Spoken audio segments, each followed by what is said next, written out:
မင်္ဂလာပါဗျာသင်ဘဝမှာဘာလုပ်လို့မအောင်မြင်တာသင်ရဲ့အုံနောက်ကလှုပ်အရန်လှုပ်လွန်းနေလို့ဆိုရင်ရင်ယုံနိုင်မှာမလားကျွန်တော်တို့တခါတလေကိုပြန်မေးမိတာမျိုးရှိလား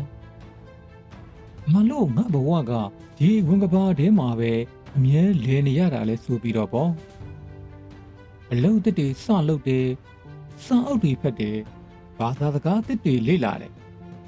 motivation video တွေကြည့်ပြီးစိတ်သက်ခွန်အားတွေယူတယ်ဒါပေမဲ့3ရက်လောက်နေရင်အရင်အတိုင်းပဲအကျင့်ဟောင်းနေစီကိုပြန်ရောက်သွားတတ်ကြတယ်ဒါဟာသင်ညံ့လို့မဟုတ်ဘူးဗျတကယ်တော့သင်ရဲ့အုံနောက်က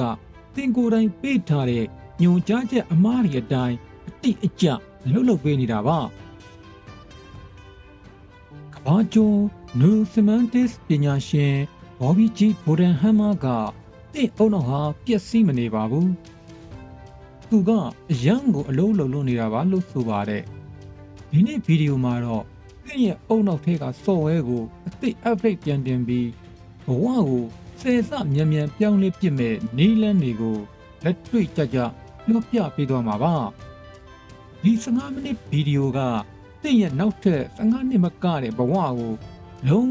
ဝပြောင်းလဲပြနိုင်ပါတယ်ခန္ဓာကိုယ်နဲ့စိတ်ပထမဆုံးအနေနဲ့ကျွန်တော်တို့အုံနောက်ရဲ့ထူးခြားတဲ့လှုပ်ဆောင်မှုတစ်ခုကိုပြောပြကြပါမယ်အဲဒါကတော့အုံနောက်ဟာ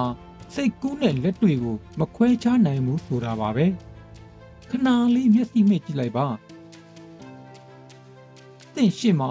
စိတ်ဆိုးပြီးလက်ဆက်နေတဲ့တမယာသီးတစ်လုံးရှိတယ်လို့စိတ်ကူးကြည့်ပါဒါနဲ့အဲ့ဒီတမယာသီးကိုလှီးလိုက်တယ်တမယာရည်စိတ်ထွက်လာတာကိုမြင်အောင်လိုက်ပါ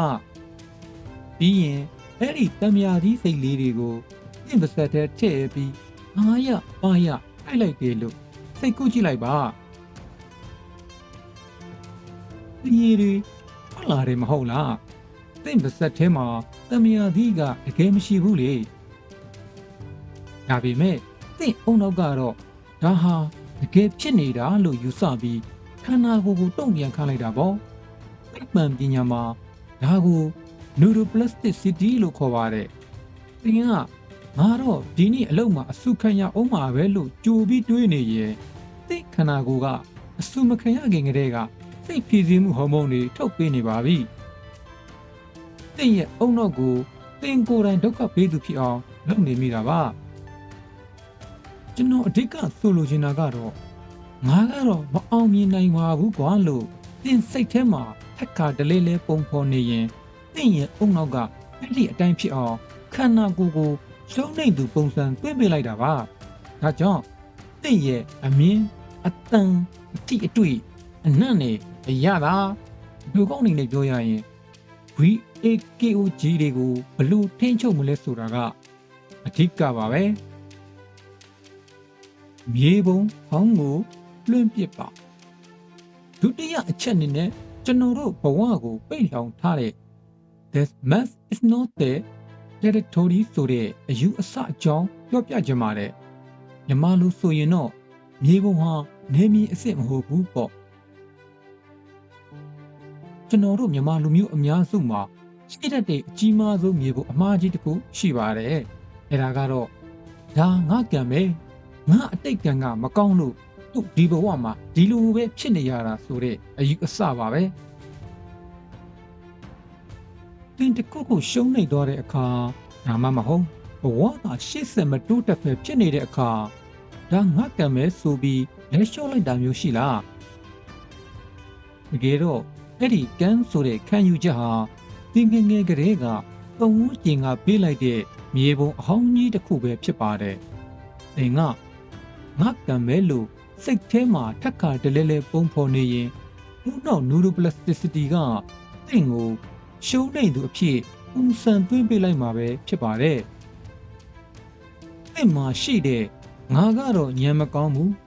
ငါကတော့စကားပြောမတော်ဘူးဆိုတဲ့ခံယူချက်တွေဟာအမှန်တရားတွေမဟုတ်ပါဘူးအဲ့ဒါတွေကဒီငယ်ငယ်ကလေးကပုံဝန်းကျင်ကပေးလိုက်တဲ့မြေပုံအဟောင်းကြီးတွေပဲဥပမာရန်ကုန်မြို့ထဲသွားကျင်တာကိုမန္တလေးမြေပုံကြီးကင်ထားရင်ကိုသွားကျင်တဲ့နေရာကို ဘယ်တော့မှရောက်မှာမဟုတ်တယ်လို့ပေါ့သင်မြင်နေရတဲ့ကဘာကြီးကမှောင်နေတာမှုံဝါနေတာမဟုတ်ပါဘူးသင်တက်ထားတဲ့မျက်မှန်ကဖုံတက်နေတာပါသတင်းကောင်းကတော့အဲ့ဒီမျက်မှန်ကိုသင်ကိုယ်တိုင်ချွတ်လို့ရတယ်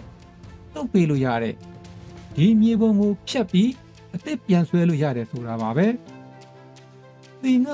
ညံမကောင်းတဲ့သူမဟုတ်ပါဘူးညံမကောင်းဘူးလို့ထင်တဲ့မြေပုံဟောင်းကြီးကိုကင်ထားမိနေတာပဲဖြစ်ပါတယ်နာကျင်မှုတွေကိုအတစ်လုံးနေအတိတ်ကနာကျင်စရာတွေကိုဘယ်လိုဒလိလုပ်မလဲသင်ဟာသင်ဘဝရဲ့ရုပ်ရှင်ဒါရိုက်တာလို့သတ်မှတ်လိုက်ပါသင်ငယ်ငယ်ကလူပုံအလယ်မှာအဆက်ကွဲခဲ့တာပဲဖြစ်ဖြစ်အချစ်ရေးဒါမှမဟုတ်မိသားစုရေးမှာစိတ်နာခဲ့တာပဲဖြစ်ဖြစ်အဲ့ဒီမှတ်ဉာဏ်တွေကိုပြန်တွေးတဲ့အခါအဲ့ဒီထဲမှာကိုယ်တိုင်ပြန်ရောက်မသွားပါနဲ့အဲ့ဒီနာကျင်စရာအဖြစ်အပျက်ကိုပြန်တွေးတဲ့အခါအဲ့ဒီထဲမှာကိုယ်တိုင်ပြန်ရောက်နေတယ်လို့မခံစားပါနဲ့တော့အဲ့ဒီစာနီးလန်းလေးတစ်ခုသုံးကြည့်ရအောင်အဲ့ဒီအဖြစ်အပျက်ကိုရုပ်ရှင်ယုံထဲမှာဒီကမ်းပေါ်လွှင့်နေတဲ့ဇက်ကားဟောင်းတကားလိုပဲခက်ဝေးဝေးကနေကြည့်လိုက်ပါသင်ကဒါရိုက်တာထိုင်ကုန်ပေါ်ကနေထိုင်နေပေါ့အတန်တွေကိုတိုးပြစ်လိုက်ပါပုံရိပ်တွေကိုဝါပြစ်လိုက်ပါပြီးရင်တော့အဲ့ဒီရုပ်ရှင်ပိတ်ကားကိုအဝေးကြီးကိုတိုးဖို့လိုက်ပါသင်ဒီလိုလှုပ်လိုက်တာနဲ့သင်အုံနောက်ကဒါကိုအရေးမကြီးတဲ့အမှတ်ဉာဏ်အဖြစ်သတ်မှတ်လိုက်ပြီးနာကျင်မှုကိုရှော့ချပေးပါလိမ့်မယ်ဒါဟာသင်အုံနောက်ကိုသင်ကိုယ်တိုင်ပြန်လဲအတစ်လုပ်တဲ့နည်းလမ်းပါပဲစိတ်ရဲ့ God mode meta standing အခုကျွန်တော်ပြောမယ့်အချက်ကတော့သင်ရဲ့စိတ်ကိုထိန်းချုပ်နိုင်မဲ့ magic မအတက်တစ်ခုလို့တောင်ပြောလို့ရပါတယ်အဲ့ဒါကိုသိပ္ပံပညာမှာ meta standing လို့ခေါ်ပြီးကျွန်တော်ကတော့ဒါကိုစိတ်ရဲ့ God mode လို့အလွဲခေါ်ချင်ပါတယ်ငါဟာအခြားသတ္တဝါတွေမှာမရှိဘဲလူသားတွေမှာပဲရှိတဲ့ထူးခြားတဲ့စွမ်းအားပါအဓိပ္ပာယ်ကတော့အတွေးတစ်ခုအပေါ်မှာနောက်ထပ်အတွေးတစ်ခုဖက်ဆင်တာဖြစ်ပါတယ်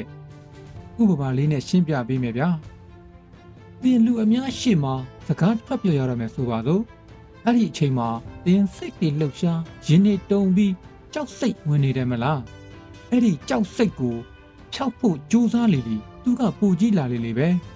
အဲ့ဒီအခါမှာဒီ God mode ကိုသုံးလိုက်ပါအဲ့ဒီကြောက်စိတ်အပေါ်မှာသိကျင်စိတ်ဆိုတဲ့အလွှာတစ်ခုကိုထပ်တင်လိုက်ပါဟောငါကြောက်နေတာပဲငါနှလုံးခုန်သံတွေကဘလို့ဖြစ်နေတာလဲငါလက်ဖွားတွေကဘာလို့ချွေးတွေထွက်နေတာလဲလို့ကိုကိုလေ့လာတဲ့ပညာရှင်တယောက်ဒါမှမဟုတ် CCTV ကြည့်နေတဲ့သူတယောက်လို့ပုံစည်းကနေပြန်ကြည့်လိုက်ပါအဲ့ဒီလိုတွေးလိုက်တာနဲ့သင်ဟာအကြောက်တရားရဲ့ကျွန်းမဟုတ်တော့ပဲသူ့ကိုလေ့လာတဲ့ပညာရှင် God mode ဖြစ်သွားပါပြီဒါဟာကျွန်တော်တို့ဗုဒ္ဓဘာသာအယူဆမှာဂရိတရားထားကြည့်တာနဲ့အင်မတန်ဆင်တူပါတယ်ဒေါသထွက်လာတဲ့အခါငါဒေါသထွက်တယ်လို့စိတ်ထဲမှာအတင်းအဓမ္မကြီးဖြစ်နေမယ့်အစားဟောငါစိတ်ထဲမှာဒေါသဆိုတဲ့အရေးတစ်ခုရောက်နေပါလားလို့အဝေးကနေလှမ်းကြည့်လိုက်တယ်လို့မျိုးနားလည်မှုကိုထပ်ဆင့်လိုက်ရင်အဲ့ဒီဒေါသကချက်ချင်းပဲအမွှေ့ပြင်သွားပါလိမ့်မယ်မှတ်ထားပါသင်ကစိတ်အောက်ကိုရောက်နေရင်သင်ဟာစိတ်ရဲ့ကြော်မှာသင်ကစိတ်ရဲ့အပေါ်ကိုရောက်သွားပြီးစိတ်ကိုပြန်ကြည့်နိုင်ပြီဆိုရင်တော့သင်ဟာသင်ဘဝရဲ့အရှင်သခင် God mode ဖြစ်သွားပါပြီဒီနည်းလမ်းကိုသုံးပြီးသင်ရဲ့စိတ်ဖြည့်ဆည်းမှုတွေကိုဆယ်ဆလျှော့ချပြနိုင်ပါတယ်နေ့စဉ်ကျင့်သုံးမှု The power of yes no ကဲအခုကျွန်တော်ပြောခဲ့တဲ့နည်းလမ်းတွေကိုသိယုံနဲ့တင်သင်ဘဝကပြောင်းမသွားသေးပါဘူးဗျဘာလို့လဲဆိုတော့ဘုံနောက်ဆိုတာကြွက်သားတွေလိုပဲလေ့ကျင့်ပေးမှတမ်းမာလာတာမို့လို့ပါသင်ရဲ့အုံနောက်ဟာသင်ရဲ့အစေခံမှာဒါပေမဲ့သင်ကသူ့ကိုခိုင်းတတ်ဖို့တော့လိုပါလိမ့်မယ်ခုကစပြီးသင်အုံနောက်သေးကိုမြေပုံအဟောင်းကြီးဖြစ်တဲ့ငါတော့အစင်မပြေတော့ပါဘူး ငါတော့လုံနိုင်မယ်မထင်ပါဘူးဒါငါကံပဲဆိုတဲ့အတွေးတွေဝင်လာတာနဲ့အနီရောင်နိုးခလုတ်ကိုနှိပ်လိုက်ပါနို့ငါဒါကိုလက်မခံနိုင်ဘူး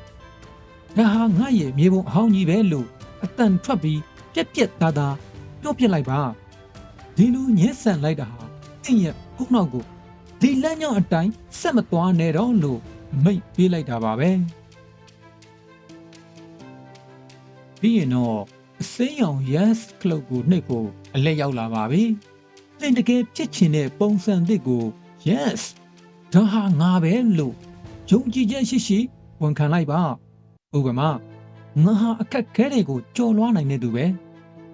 ငါဟာတစ်နေ့ထက်တစ်နေ့ပူတော်လာတဲ့သူပဲငါဟာအရာရာကိုရင်ဆိုင်ဖြည့်ရှင်းနိုင်တဲ့သူပဲဆိုတဲ့ဝန်ခံချက်တွေကိုချက်ကာတလဲလဲပြောပြပါမှတ်ထားပါယုံကြည်ချက်ဆိုတာသင်က yes လို့အချင်းချင်းဝန်ခံထားတဲ့အတွေ့တစ်ခုပါပဲဒီနေ့ကို9မိနစ်လောက်ပဲဖြစ်ဖြစ်ဒီလိုလေ့ကျင့်ပေးရင်သင်အုံနောက်ထဲမှာလမ်းကြောင်းအသစ်တွေနူးတဲ့ပတ်ဝန်းပွင့်လာပါလိမ့်မယ်အရင်ကလမ်းဟောင်းကြီးကခြုံတွေပိတ်သွားပြီးလမ်းသစ်ကြီးကဖြောင်ဖြုတ်လာသလိုမျိုးပေါ့သင်ရဲ့အုံနောက်ကသင်ပိတ်ထားတဲ့ညှို့ချချက်အသစ်တွေတိုင်းအောင်မြင်မှုတွေကိုအလျော်အလျော့ပို့ဆောင်ပေးပါလိမ့်မယ်ဆုံးသက်အနေနဲ့ပြောချင်တာကတော့သင်အုံနောက်ဟာသင်ရဲ့အစီကံပါသင်ကခိုင်းတတ်ဖို့ပဲလိုပါတယ်